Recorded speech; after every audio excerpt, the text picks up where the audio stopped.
This is Allison. She was born on July 25th, 2021, was 8 pounds, and she is a very happy baby.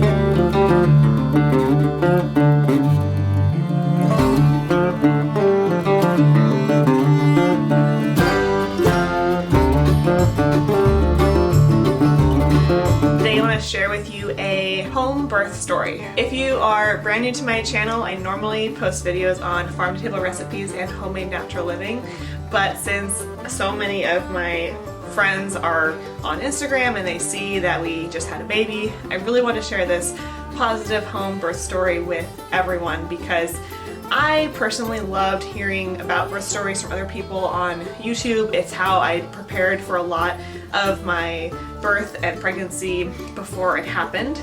So I wanted to contribute to that. But I will say, if you don't want to hear any details about the birth, then maybe don't watch this video because I will tell you some of the details. So I'll show some photos in this video of the birth. The midwife was really great and actually did take some pictures for us, but I don't want to share them on my YouTube channel because they're like fully exposed, but I will show a couple from the day of, and I have a picture actually of the second the baby was born, and so I will show that one too. I just had our baby. Her name is Allison and she's a girl. We were surprised by the gender and surprised by the birthday. She came about a week early and we had her at home. So I thought I would share the story of how she came to be. Yesterday I went into labor in the middle of the night and we ended up delivering her. I ended up delivering her at about 11:30 in the morning. So this was our first baby. She was born at home. We did plan on having her at home. But with that said, you never really know, especially with your first baby, how things are going to go, and we were really lucky that they basically went exactly how we wanted, but I wouldn't say they went as planned. It was a little bit crazy. So I had been having Braxton Hicks contractions. In hindsight, I can say that now, for probably a couple of weeks leading up to the night that I actually went into labor, but I never really thought anything of it, and I knew about birth that you can have Braxton Hicks for weeks and days and it just sometimes means nothing. So my kind of plan for the birth was to ignore as much of that early labor as possible and not get too worked up and excited about it. So that's what I did. At about 2 o'clock in the morning, I started getting some strong contractions, and the difference between these contractions and the ones that I had before, where the ones I had before were pretty maintained and they would just be like a menstrual cramp, but it would happen for a few hours sometimes, and it wasn't on and off. It was just kind of one single level of cramping that never got more intense, and then it would just go away. These cramps felt differently because they were about a minute long and they were about 5 minutes apart. And I was ignoring them for a while because it was the middle of the night, so I was letting my husband sleep and I was sleeping in between. It wasn't until a certain point that I realized that they were actually about 5 minutes apart and that maybe this was actually the start of labor. So even when I realized that, I continued to just let them happen because they were not very strong. We had studied the Bradley method of birthing and I kind of knew what position I wanted to labor in, and it was working for me. And I was very comfortable and it was very manageable, and I was sleeping in between, and so I had no really rush and no excitement at this time, and I honestly thought they were gonna go away. So at about 6 a.m. my husband woke up and I told him, hey, I think I'm in labor, and it's early, like early labor, so nothing too exciting. But he did get, you know, pretty excited for a second because we weren't expecting the baby to come for at least another week. And so I thought this could go on 2 or 3 days. Really, there's something to be excited about. And I would say at about by 7 a.m. the contractions were getting stronger, noticeably stronger. We actually did time them at this point and they definitely were getting consistently closer together. And they say if your contractions are about 4 or 5 minutes apart, 1 minute in length, and that happens for 1 hour straight, that's a good sign that you're actually in labor. And it had been happening for several hours straight. So I was denying this was happening for a long time before I really accepted that I think I was in early labor at about 7 o'clock in the morning. John was working on a stair project that we were planning on sharing for the blog. It's how to make little risers for your stairs on your front porch. And he was working on those stairs the day before, so we had our front porch stairs were half done, so we were thinking all of a sudden, oh my gosh, we need to finish these front porch steps because if people come over, like our midwife and the birth team and family, they're gonna fall through the steps. And that's the last thing we want, is for people to get hurt.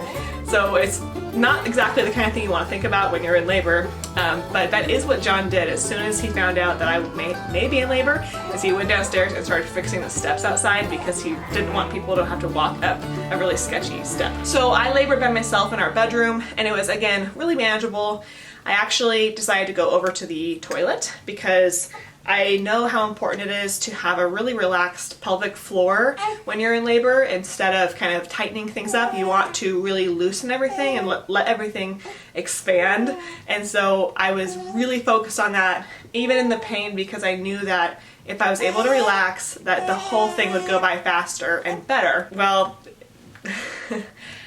so I was actually on the toilet, and I didn't leave the toilet for a long time because it was so comfortable for me to labor on the toilet. And it sounds funny, but the thing is when you go to the bathroom, you're kind of used to relaxing that area, and so it was just working really well for me. I didn't plan on that, but I just went over there for a second and never left because it worked. So at about 9 a.m., I started getting contractions strong enough that I was needing a little bit more support, and I decided to tell John to come back inside. And so he came upstairs with me, and again, we hadn't told any family. I did tell the midwife. I had texted her and had said, just so you know, I'm having contractions. I think it's gonna be a while. But again, I was actually wrong, because this escalated very quickly. So at about 9 a.m., I told the midwife, you know, I'm not getting much of a break. And I actually had quite a long list of things. I know this might sound ridiculous. I had a long list of things I wanted to do that day, which was yesterday. And so I wasn't quite ready for the baby to come. There were some things I just hadn't done quite yet, and things weren't quite in the right place. They were close, but not perfect. I also really wanted to shower. I wanted to have clean hair for the birth because my hair was very dirty the night before. And so I was actually gonna jump in the shower in between contractions, but I did not make it. I didn't really make any of that. Anything I was trying to do didn't happen. I was completely at this point engaged in my labor, which I think now was active labor. And I think it was probably active earlier than that, even though I didn't think it was. So at about 10 a.m., it was getting to the point where I felt like I was getting no break between contractions. And I was really surprised because we had timed them at about 9 a.m. and they were 3 minutes apart. 10 a.m., I think if I look at my phone, I have a text to my midwife, and I just said, I'm not getting a whole lot of break. And every time I would end a contraction, I would try to brush my teeth or do something so small and minimal, and I wasn't able to. And so I was kind of feeling a little bit like this is going faster than I thought because I was getting no break. I also had John in the bathroom with me at this point because I just needed him to kind of breathe with me. I didn't know exactly what kind of support I needed in birth. Some people like a lot of people in the room, some people don't like anybody, some people want a doula, a midwife, whatever. I didn't know exactly what I was going to need because I'd never done it before, but I did have a midwife, and of course I had my husband, and my husband and I had taken a Bradley class, and so he knew, you know, an idea of what to do. But again, how we're gonna use it during the actual birth, it was kind of unclear. But what I ended up needing was somebody to breathe with me. And so I said, my husband, every time I was breathing, because I was trying to relax, and because you know if you relax, your labor and birth will go so much better than if you fight it. And so every time I was breathing, I really wanted him to breathe with me. And if he ever didn't for a second, or he was off the rhythm of the breath, I would get upset. So that's how I kind of knew instinctually that I was maybe going into transition, because I was getting really upset over something like that. I was like, you need to breathe with me. I had told the midwife earlier that I think it might be getting more serious because it was getting more intense and they weren't getting farther apart, they were getting shorter. And she said, well, let me know, you know, what I can do for you. And about 10 a.m. I said, you should probably come over. So 10 a.m. is when I think I accepted the fact that this was actually happening. And I think I was actually getting into transition at 10 a.m. even though I thought I was just getting to active labor. So my mind was a little bit behind where I actually was, which was good because I was thinking this was gonna go all day, it could go all night. I had no idea that I was gonna have that baby in the next couple of hours. So by the time the midwife arrived, I was definitely in transition, and I knew that because I was starting to not be able to handle the pain. I had no break between contractions, and I was completely just involved, and it was a little bit scary, and it was very intense. So I don't know exactly the timeline at this point, but I do know that in between the time the midwife arrived and the time I had the baby, my parents showed up at our house and the midwife assistants showed up at our house, and they were in our bedroom, and me and John and the midwife were in our bathroom, which is not very big, with the door shut because I was still on the toilet. I literally didn't even have a chance to think about a new position. I actually had planned, which plan for birth is kind of a funny word because you don't really know where you're going to give birth. But I had planned to give birth on the bed. I thought that'd be my most comfortable spot. But like I said, when I went over to the toilet at like 7 a.m., I never left. So I was still over there. It was working for me. And I didn't have time to even think about going anywhere else because it was so intense, one right after another, that the next hour or so felt like 5 minutes long. So I will say about transition, this was very tough. And I had read books, I have watched videos, I did a lot of prep. As you probably remember from my other pregnancy updates, talking about the prep I was doing for birth. And I will say everything I did was helpful.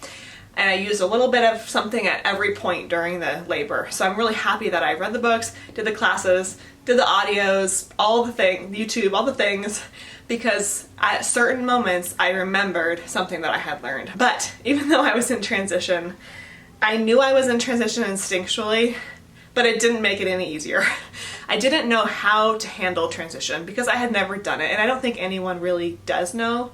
But it was very tough. I was just reacting. I was trying to stay as calm as possible. And then the craziest part was when I started to actually push, because I thought that was going to be a little bit more of an obvious switch between labor and pushing, but it was not super obvious to me.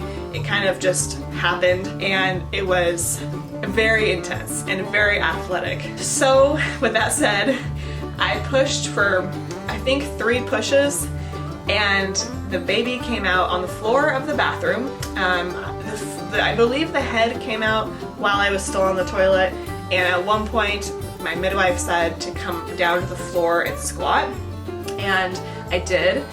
And I remember that part just being very difficult. It felt like something huge was coming out of me. And not to be graphic, but it was intense. And I didn't realize how close I was to being done, to be honest. I thought it was gonna last a lot longer, but she was out in 3 pushes. And that was with me trying to keep her in, if that makes sense, because you don't wanna push too hard because you don't wanna tear too badly, and you want to go slow, but it's hard to go slow when your body is really pushing on its own. So that was a very crazy experience that I will never forget. But I'm also really happy I've been through it, because if I ever do it again, it's not gonna be as shocking, because now I'll be able to recognize what stage I'm in. And it's just an indescribable experience for a first-time mom. So now we are 1 day old, and we are learning how to breastfeed. We are sleeping and having fun and learning about our hands and the bright light, all the newborn things, and it's just really fun, and everything is new, and it's a very special time, and I know how fast it will go by, so we're just enjoying every second of it. Alright, well, I hope you enjoyed this natural home birth story. If you are brand new to my page, make sure you subscribe on YouTube and like on Facebook. Every week I post new farm-to-table recipes and homemade natural living from our homestead in Duvall. Thank you so much for stopping by the Duvall Homestead.